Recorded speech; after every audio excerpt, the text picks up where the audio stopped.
Au marché Biron, dans l'allée 2, stand 153, chez Thierry Durider, la haute époque côtoie l'art de l'Asie du Sud-Est. Je marche sur deux jambes. La haute époque d'un côté, de l'autre, l'Asie du Sud-Est. Alors qu'est-ce qui sous-tend tout ça? Peut-être l'idée qu'à partir d'un point dans l'histoire, en l'occurrence l'ambassade de Louis XIV au Siam, des pièces ont pu se rencontrer.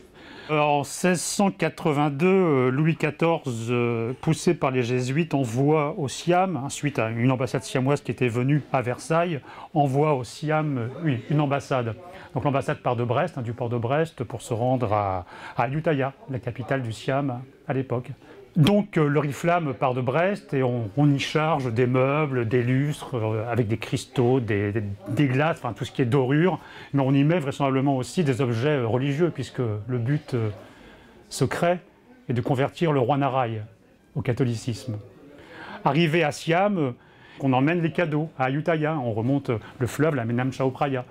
Et là, tout d'un coup, ces meubles, ces objets, ces lustres se trouvent en confrontation avec les pagodes, avec les moines, avec des bouddhas, avec des pièces brahmaniques peut-être aussi.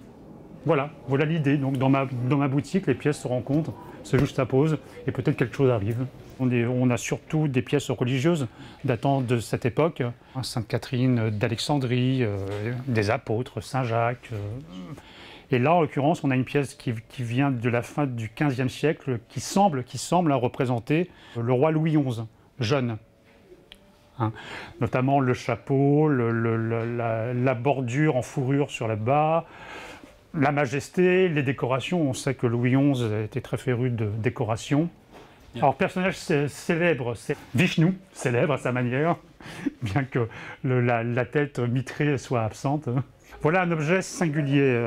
Ça ressemble à un oiseau, effectivement. Il s'agit d'une oie sauvage, peut-être un cygne. Ça symbolise le bouddhisme.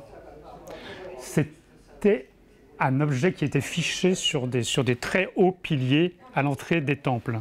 Ce qui est là en grande majorité appartient au bouddhisme Theravada. 75% des positions en Asie du Sud-Est sur le bouddhisme du Theravada sont la prise de la terre à témoin au victorieux de Mara. Ça relate un épisode de la vie de Bouddha qui, après avoir médité, prend la terre à témoin qu'il a vaincu le mal, qu'on appelle Mara. Ensuite, il y a la position évidemment de la méditation. Ensuite, vous avez des Bouddhas debout qui ont les deux mains jointes, qu'on appelle Abhaya Mudra, du sanskrit Abhaya Mudra, Pang Am Samut en taille, et qui veut dire l'apaisement de la parentèle. Celui-ci est une pièce de Bangkok, ce qu'on appelle l'art de Ratanakosin, qui est un Bouddha donc en méditation, une fonte à la cire perdue, laquée, dorée, ciselée.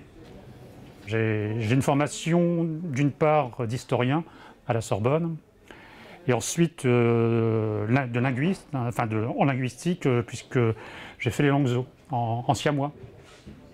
Tout ça m'a amené à la fin de mes 20 ans, au début de la trentaine, et je me suis marié à une Thaïlandaise, et mon fils est né en Asie.